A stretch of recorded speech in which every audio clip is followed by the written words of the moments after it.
Ladies, gentlemen, and of course everybody in between, welcome back to Out of Spec Renew. I'm your host, Declan Cav, and today I am here with an old friend of mine, Jimmy Underhill. And Jimmy has a shop here in Denver, and Jimmy, why don't you tell us a little bit about it? Yeah, I'm Jimmy. I'm a car enthusiast, and what I do here is I take cars that are gas and convert them to electric. So this is my shop, EVSwap, and we're standing behind my 1982 Electrek right here. Yeah, this is how you and I met. We both got into Electreks. For those of you who don't know, I own two of these. Not that we're keeping score. You used to own two. Yeah, Jimmy also is a YouTuber. Your YouTube channel, EVSwap. Yep. Where he shows off all of his conversions and stuff. But yeah, today we're just going to walk around his garage, take some of his EV conversions, and really what you kind of specialize in. I know we're standing in front of Electrek right now, but you kind of specialize in more off-roading kind of stuff. So you have your electric Land Cruisers that we'll look at. You have your electric Nissan Frontier that we'll look at. So you kind of specialize more in that kind of stuff, right? Yeah, kind of. My specialty is just the conversion aspect, EV conversion. So any kind of car, converting it from gas to electric. Very cool. Let's take a look around your shop and see what you got going on. Let's do it.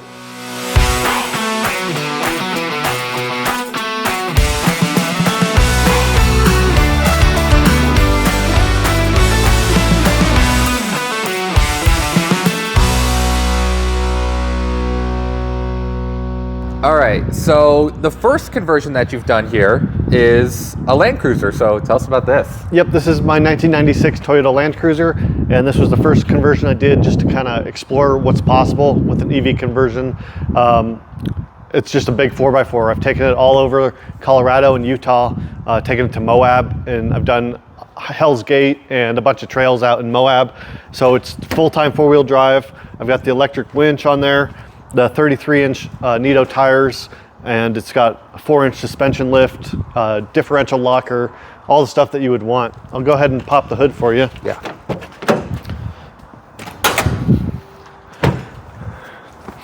And so this vehicle's basically uses a Nissan Leaf as the donor vehicle for all the electronic components. So up there in the corners, the inverter. Here in the middle, this is the battery box, and then this is the charger or the PDM.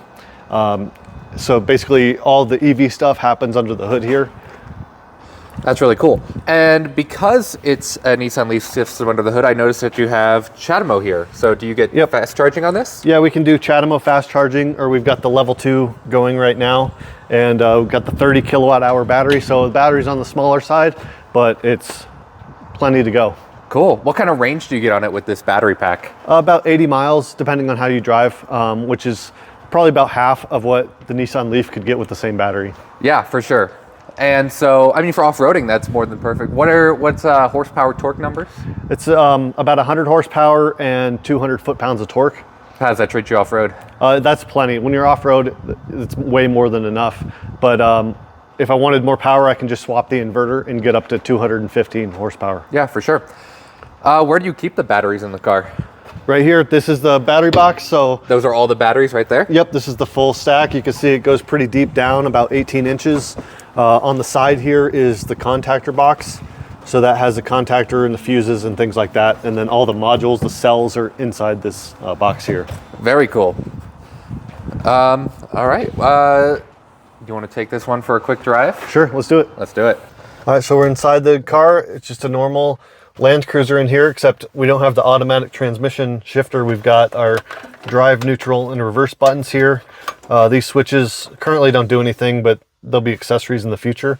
Then we've got the high-low range shifter here, and I've got an additional doubler here. So we've got two low-range systems. For when we're rock crawling, we can go extremely slow. Yeah. Also, we've got a little disconnect button here, which we can use off-road when we want to do left foot braking, because the computer won't let you do have your feet on both pedals at the same time. But sometimes when you're off-roading, that's what you want to do. Yeah. So all you have to do is put it into, put the key on, and then put your foot on the brake. We'll shift it to reverse. And I always forget to take the parking brake off. There she goes. Do the gauges work at all? Right now, the speedometer and the 12 volt is the only two gauges that work. Gotcha. But I'm gonna get the, I'll get the tachometer going soon, and I'd like to use the other gauges, like the oil pressure and the fuel gauge for EV stuff, but that's down the road. I haven't done that yet. Yeah, for sure. Oh, she sounds cool. Yeah, so you can really hear the transmission whine. Yeah. That you normally wouldn't hear. And what display is this up here? I've never seen this before. So the VCU in this car is from Resolve. It's called Resolve EV, and that's the OLED display that comes with it. Gotcha. So that display just shows you your percentage. It'll show you if you're in drive, and then the little bubbles on the side, I can cycle through the regen setting. Oh, so very that's nice. Low, medium, and high there. Does this thing have one pedal? Yep, you can do one pedal, but you kind of need to use the brakes at the very last moment. Gotcha. But it does drive pretty good one pedal. Off-roading, you can definitely do one pedal. Especially when you're doing those big descents in Moab or something, you can have both feet off the pedals and just let it ride down on the regen, which is really cool. Yeah. What's the top speed on this? It goes about 75 miles an hour. That's okay. Like at the maximum RPM of the electric motor. So that's all it can go, but that's kind of where I geared it to go, because that's the fastest that you can go. Yeah. So it doesn't need to go any faster. It's more made for off-roading, this car, I imagine. Yeah, exactly. I imagine you're not road tripping this to Moab. No, yeah, unfortunately not yet, but you know, with a bigger battery, that could totally be possible. Yeah, do you plan on upgrading this battery in the future, or are you saving that for a different conversion? Right now, I'm happy with how it is because I can just use it, but yeah, I definitely love a bigger battery in it. Yeah, for sure. Keep that DC fast charging though, the 50 kilowatt? Yep, right now 50 kilowatt CHAdeMO, but that's pretty much the biggest, the most that this battery can accept. So no point in going for CCS with this current setup. Did you retain power steering, power brakes? Yeah, so it's got a hydraulic power steering pump and a vacuum pump for the brakes. Gotcha. So it still has electric brakes, or power brakes, ABS, power steering, airbags, all the standard systems still operational. Yeah. Any climate control, or you leave that out? In this vehicle, no, there's no climate control, but my next conversion has a heater in it, and then the next step after that is to do air conditioning as well. But Gotcha. yeah, this one's got heated seats, but no heater. That's all you need. Yeah. Although in Moab, I imagine it gets a little hot. Yeah, in Moab, we've been lucky with the weather, but AC would be nice out there. For sure. Yeah, we got the full set of seats in here. I can throw my dog in the back. And Yeah. Something you lose with a lot of conversions is you lose those rear seats. People chuck the batteries in the back. And that's part of my philosophy with EV conversions, is to retain like the vehicle as it is, like all the functions, the functionality, and not have the batteries in the passenger compartment, because I think it's inconvenient, but it's also can be dangerous. So I fully agree with that philosophy. So up here, there's a particular vehicle. How do you think you would do versus him off-road? we would smoke him. Yeah.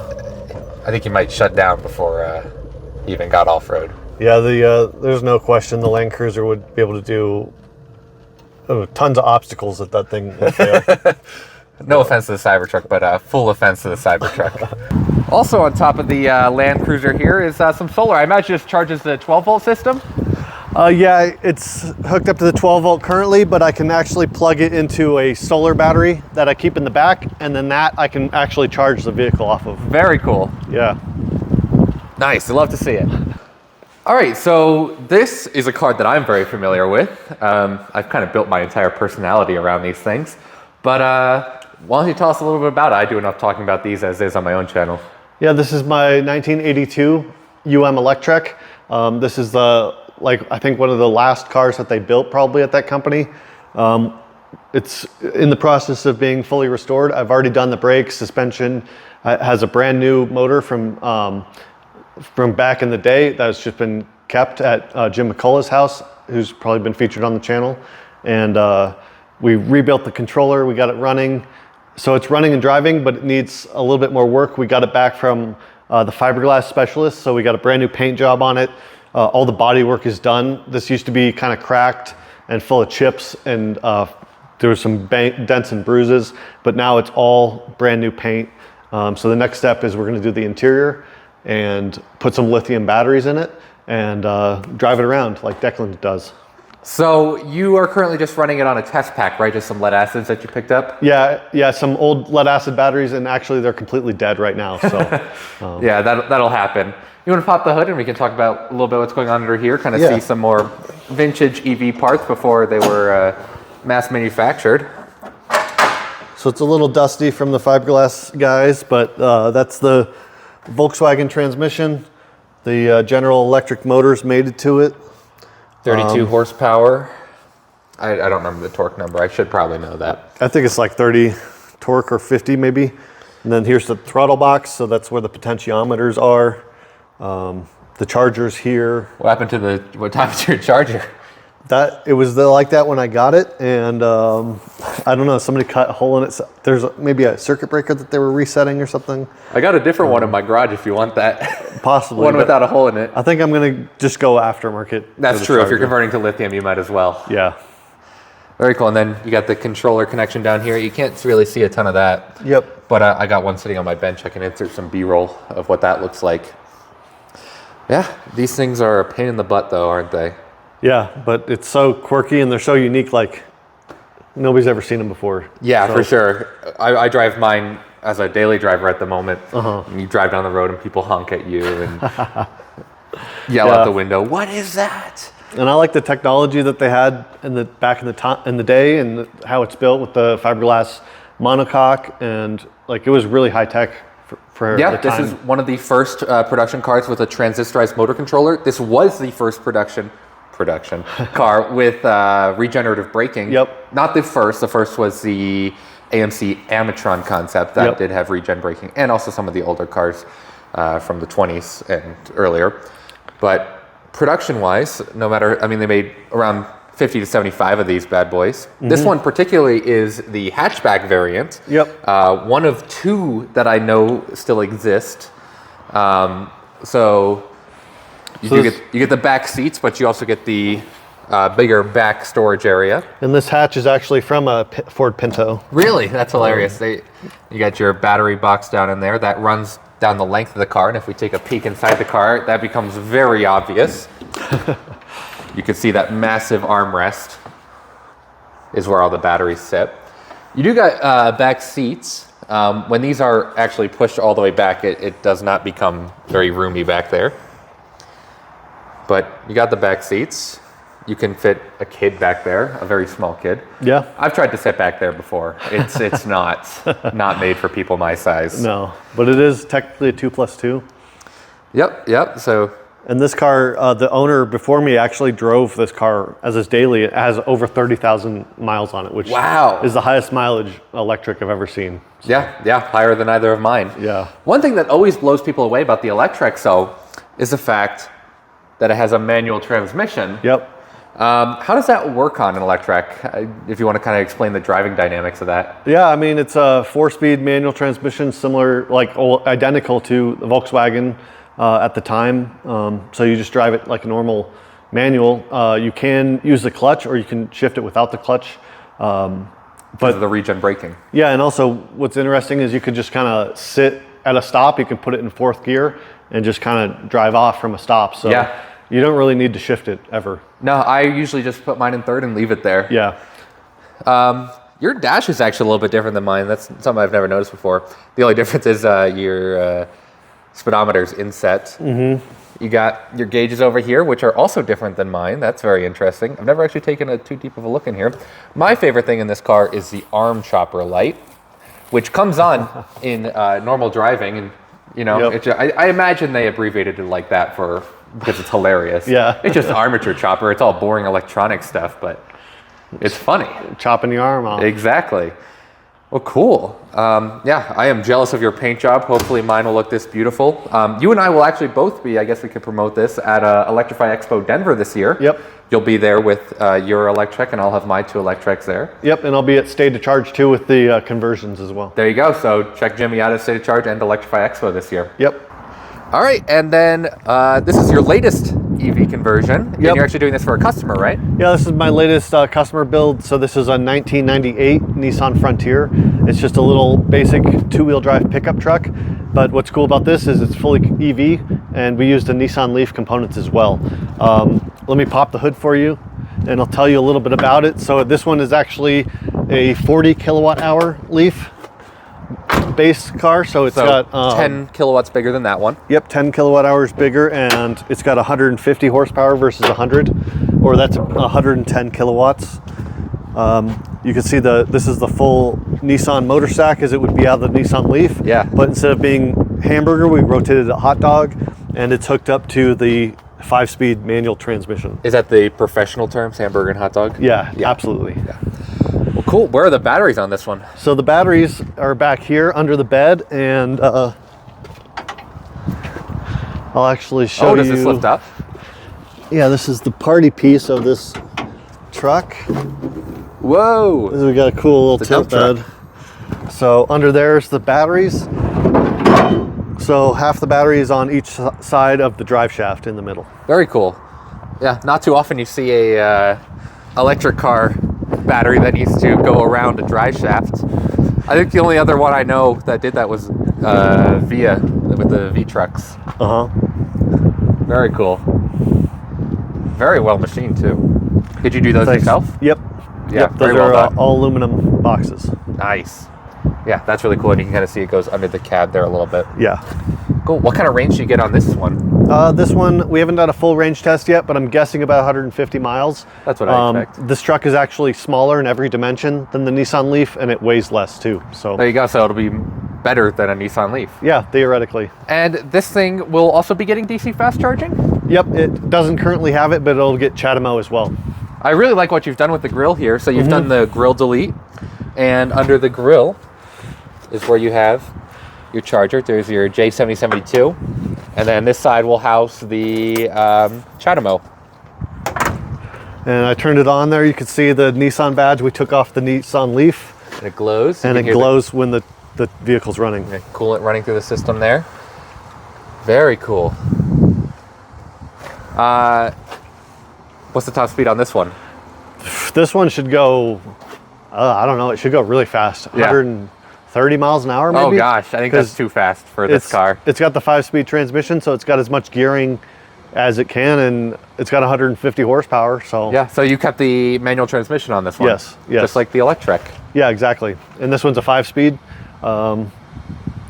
Yeah, it's really, this one doesn't have a clutch, whereas the electric does have a clutch. Gotcha. Well, so you don't need one. No. Cool. You want to take this one for a ride? Absolutely, let's do it. All right. So this one's still kind of a work in progress on the interior, but the seatbelts aren't working right now. Oh, okay. But we're just going to drive it around here in the local area. Gotcha. So this one's also got the manual. You just kind of pick whatever gear you want. I like it in second for the slow speed, and then we just press and pull away. This one's much quieter than the Land Cruiser. Yeah, I noticed. Less creaks and rattles. Oh, that's a pretty noise. So yeah, it's just a little tiny pickup truck. It still has a full bed, so you can use this every single day. If you got you working around the house, you want to fill up the bed with mulch or something, like it's just a I was going to say this would be a great work truck. Completely practical truck. So take it down to the Home Depot, and I'll give it a little gas. Oh! It's fast. Yeah, it's fast, huh? I imagine if you shift it into first gear, it gets a little faster. Yeah, but actually, we probably won't have any traction, but I'll give it a try. It is raining here today. Let's see what this looks like. Yeah, even in the dry, it struggles in first. Okay, you ready? That's it. Oh, yeah, those wheels are slipping. But this one you can shift on the fly, and like we just went into third, and I think third you'll drive most of the time, and second around town, third for the higher speeds. Yeah. But this is a really fun truck. I'm really jealous of Dave, the owner of this truck, because it's so much fun and it's so practical and usable. Absolutely. Tons of range, tons of power. I like where you've put the drive neutral reverse. Although, does the transmission have a reverse on it? Yep. So you have a reverse button and you have a reverse? Yeah, you can do either one. So if you put this in reverse and the transmission in reverse, do you go forward? Yes. That's hilarious. Or you can put it in reverse and put it in 5th gear, and you could go 100 miles in reverse. Yeah, I didn't even think about that. So this one will be getting climate control, right? You said it has heating and will be getting AC? Right now it's got heating. We'll see if we get AC in it in the future. Dave lives up in the mountains, so it's not 100% need for that. needed, but if he wants it, we'll add it. Yeah. That's always the harder part in EV conversions. That's going to be it for this video. I hope you guys enjoyed. If you did, please consider leaving a like and subscribing. Huge thanks to Jimmy. Jimmy, thanks for having us out here. Thank you. Where can they find your stuff? Thanks for having me. Yeah, you can find me at EVSwap on YouTube or EVSwapconversions.com. There you go. You can find me at Electrek Garage on YouTube, and that's it. That's all. The only place you can find me. That's it. Love ya.